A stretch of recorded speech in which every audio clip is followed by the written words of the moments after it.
It is a well-known fact in the world of journalism that newspaper circulation is rapidly decreasing, and the information-hungry public is turning to the internet. But what if someone took online content, such as blogs, and put it to paper? One Chicago-based company is doing just that. We have an industry in a tailspin.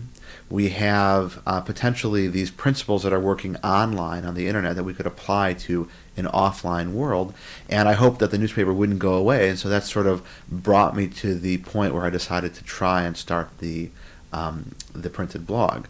The Printed Blog takes content from blog entries from all over the world and creates and distributes a magazine-type publication.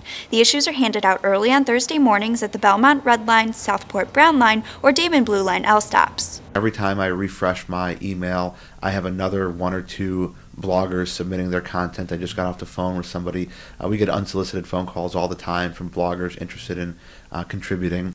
Founder Joshua Karp pays for the production out of his pocket, but he is working to get advertising companies to fill ad space in the print publication.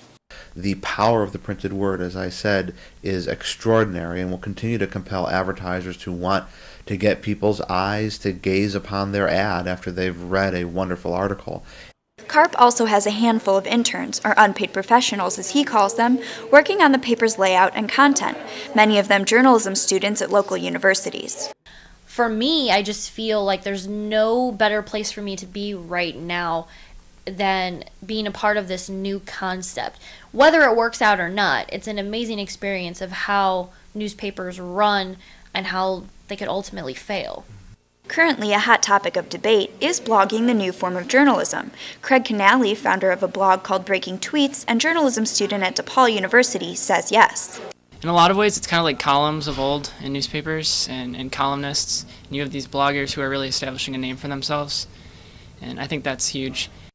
Karp does not view the printed blog as the new form of journalism, but as an additional form of journalism. The idea of a citizen journalist is becoming more and more of a reality, and at the very least, perhaps the printed blog can open a dialogue about the future of journalism. The printed blog has plans to advance its publication to be completely user-generated. That means printed blog readers can vote online for the content and advertisements they would like to see in future issues. From the DePaul Center, Gia Teolis, DePaul News.